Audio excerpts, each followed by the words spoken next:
الحمدللہ رب العالمین والعاقبۃ للمتقین والصلاة والسلام علی اشرف الانبیاء والمرسلین وعلی آلہ واصحابہ اجمعین ولا تلبسوا الحق بالباطل وتکتموا الحق وانتم تعلمون، اور حق کو باطل کے ساتھ نہ ملاؤ اور جان بوجھ کر حق کو مت چھپاؤ۔ مفتی فضل ہمدرد نے باقاعدہ طور پر اعلان کر دیا ہے کہ میں شیعہ ہو چکا ہوں۔ میرے اوپر دونوں طرف سے اعتراض ہوتے ہیں۔ سنیوں کا اعتراض یہ ہے کہ آپ شیعہ ہونے کی دعوت لوگوں کو دیتے ہیں۔ میں نے بالکل کسی کو شیعہ ہونے کی دعوت نہیں دی۔ مداری صاحب مکاری اور جادوگری، دھوکہ بازی آپ کی اوصاف ہونے پر ناز کرتے ہیں۔ اب مجھے یہ بتائیں کہ ایک آدمی اسلام اور عیسائیت کا تقابل پیش کرتا ہے، اسلام کے خلاف وہ گندی زبان استعمال کرتا ہے اور کہتا ہے کہ دیکھیں شروع سے لے کر ہی ہمارے استادوں نے مسلمانوں میں ہمارے دل میں عیسائیت کے خلاف نفرت بھری ہوئی ہے، اور وہ عیسائیت کی تعریفیں کرتا جاتا ہے، اسلام کے خلاف گندی زبان استعمال کرتا ہے، تو بعد میں وہ کہے کہ نہیں جی میں کسی سے نہیں کہتا کہ عیسائیت اختیار کرو، تو وہ کذاب بدبخت ہوگا یا نہیں ہوگا؟ یہ آپ کی بڑی مکاری اور ہوشیاری ہے جس سے آپ کام لے رہے ہیں۔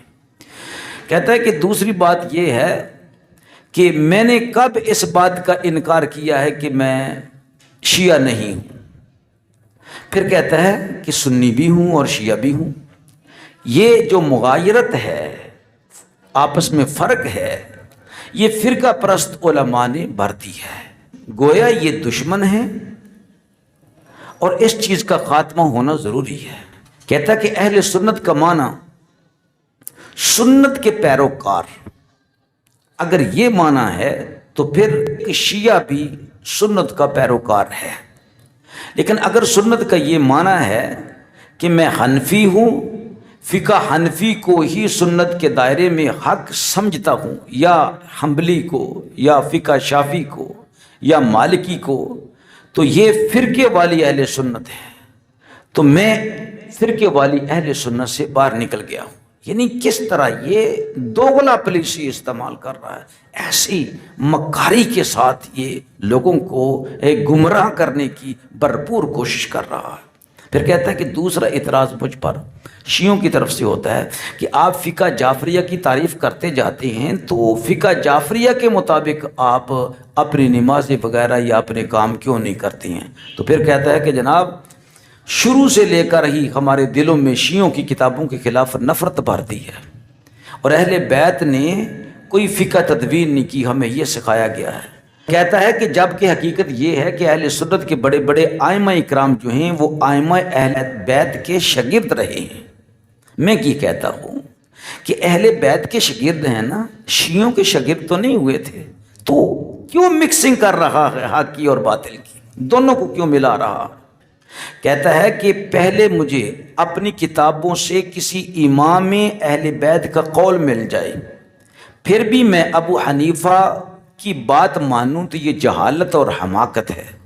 استغفر اللہ، اس کی تشریح نہیں میں کرنا چاہتا، بہرحال اللہ تعالیٰ تجھے ہدایت دے یا اللہ تعالیٰ تجھے غارت کرے، جس طرح کہ تو ذلیل و خوار ہو رہا ہے اور انشاءاللہ بہت زیادہ ذلیل و خوار ہوگا۔ پھر تو نے یہ کلمہ پڑھا کہ اشہد ان علی ولی اللہ، اور کہہ رہا ہے کہ اگر شیعہ سے مراد علی کا شیعہ ہونا ہے، ان سے محبت کرنی ہے، تو میں علی اعلان اس بات کا اقرار کرتا ہوں کہ میں شیعہ ہوں۔ میں بھی پڑھتا ہوں لا الہ الا اللہ محمد رسول اللہ اشہد ان علی ولی اللہ۔ اس کلمے کا مفتی ہمدرد ثبوت ہے تیرے پاس؟ اگر ہے تو دکھا۔ پھر یہ بھی تو آیا ہے، اگر تو کہے کہ دیکھیں جی یہ فلاں جگہ پر نبی پاک علیہ السلام نے حضرت علی رضی اللہ عنہ کے مدح فرمائی ہے، شان فرمائی ہے، تو پھر یہ بھی تو ہے ان الحسن والحسین سیدہ شباب اہل الجنہ، اور سیدہ فاطمہ کے بارے کے سیدۃ النساء اہل الجنہ، اور پھر یہ بھی تو ہے نا ان ابا بکر و عمر سیدہ کہول اہل الجنہ، تو اس کو بھی ساتھ ملا کر تو کلمہ بنا لے گا۔ خدا کا خوف کر، کیوں لوگوں کو گمراہ کر رہا ہے؟ سامعین، یہ بندہ پورا مداری ہے، اس کے حربے اسی طرح کے ہیں جیسے شروع میں مرزا غلام احمد قادیانی کے تھے. آپ تاریخ پڑھ کر دیکھیں کتنا مکار ہے, کتنا جھوٹا ہے, حق کو کیسے چھپا رہا ہے. لازم ہے علماء کرام پر کہ احقاق الحق ہو اور ابطال الباطل ہو. سامعین اکرام, آپ کسی بھی شیعہ عالم سے یہ سوال کریں کہ شیعہ کسے کہتے ہیں تو وہ ضرور بتائے گا. یعنی شیعہ ہونے سے مراد یہ نہیں ہے جو یہ بتا رہا ہے. شیعہ کے اپنے عقائد ہیں اور مستقل عقائد ہیں, ان پر وہ ڈٹے ہوئے ہیں اور وہ بزبان دہل کہتے ہیں کہ ہم شیعہ ہیں, ہمارے یہ عقائد ہیں اور ہم اپنے عقائد کی پرچار کرتے ہیں. اسی طرح اہل سنت والجماعت کے باقاعدہ عقائد ہیں جن پر وہ کھڑے ہیں, اسی لیے ان کو اہل سنت کہا جاتا ہے, ان کو سنی کہا جاتا ہے. تو شیعہ سے پوچھے تو وہ شیعہ اپنا تعارف یوں کروائے گا کہ شیعہ کسے کہتے ہیں؟ شیعہ اسے کہتے ہیں جو 14 ہستیوں کو معصوم مانے. اور اہل سنت جس کا عقیدہ یہ ہوگا کہ جو نبی اور فرشتوں کے علاوہ کسی کو معصوم جانے وہ کافر ہے. نمبر 2, 12 امام حضرت محمد صلی اللہ علیہ وسلم کے علاوہ تمام انبیاء علیہ السلام سے افضل ہیں. یہ بنیادی عقیدہ ہے شیعوں کا. اور ہمارے نزدیک کوئی یہ کہے کہ میں نبی کے برابر ہوں, ایک نبی کے برابر ہوں, تو بدار اسلام سے خارج ہو جاتا ہے, وہ کافر ہو جاتا ہے. تو کہہ رہا ہے کہ یہ دونوں آپس میں ملے ہوئے ہیں, ان میں کوئی فرق نہیں ہے. فرقہ پرست مولویوں نے ان کو جدا جدا کر دیا ہے, تو بکواس کرتا ہے, جھوٹ بولتا ہے.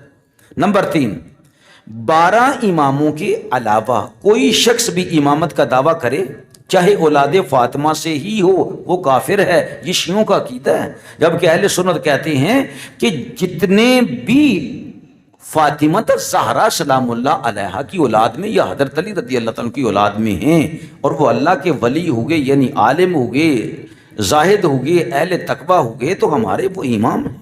12 اماموں کی امامت منصوص من اللہ ہے. جو شخص ان کو منصوص من اللہ نہ مانے وہ کافر ہے. لیکن اہل سنت کا یہ عقیدہ نہیں ہے, شیعوں کا عقیدہ ہے. حضرت علی خلیفہ بلا فصل ہیں, جس کا معنی یہ بنتا ہے کہ تینوں خلفائے راشدین غاصب تھے. نعوذ باللہ من ذالک. جناب ابوبکر صدیق, عمر فاروق رضی اللہ تعالیٰ, عثمان غنی رضی اللہ تعالیٰ. اور اہل سنت کا عقیدہ یہ ہے خلیفہ برحق, امام برحق, خلیفہ اول بلا فصل ابوبکر صدیق رضی اللہ تعالیٰ عنہ. نمبر 6, کلمہ طیبہ جو بنیاد ہے دین اسلام کی, اس میں بھی اختلاف ہے. اہل سنت والجماعت کا وہی کلمہ ہے جو مسلمانوں کا کلمہ, نبی پاک علیہ السلام کا کلمہ, حضرت علی کا کلمہ, اماموں کا کلمہ لا الہ الا اللہ محمد الرسول اللہ.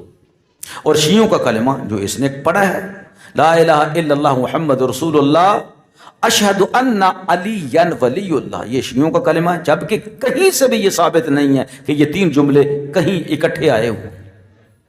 نمبر 7, اذان شعائر اسلام میں سے ہیں. شیعوں نے اس میں کلمے بڑھا دیے ہیں جو بدعت اور گمراہی بھی ہیں اور مسلمانوں کے دلوں کو چیرنے والے اور اسلام کی اہانت پر بھی مبنی ہیں. جیسے یہ کہ گواہی دینا اس بات کا اذان, گواہی دینا اس بات کا اذان کے اندر کہ علی رضی اللہ تعالیٰ عنہ وصی و رسول اللہ ہیں اور خلیفہ بلا فصل ہیں. تو اہل سنت کبھی بھی اس کو قبول نہیں کر سکتے. صحابہ کرام چند باقی رہ گئے سلامت, اور ان کے علاوہ جتنے تھے وہ دار اسلام سے خارج ہو گئے, وہ مرتد ہو گئے. یہ شیعوں کا مذہب ہے. پھر صحابہ کو تبرہ کرنا, صحابہ کو گالیاں نکالنا, حضرت علی رضی اللہ تعالیٰ عنہ کو رب جاننا. یہ زرق نقوی کا جو مناظرہ ہوا ہے حسن یاری کے ساتھ, یا اس نے حسن یاری کو جو جتنی گالیاں نکالی ہیں صرف اس لیے نکالی ہیں کہ حسن یاری نے کہا کہ میں علی کو رب نہیں مانتا.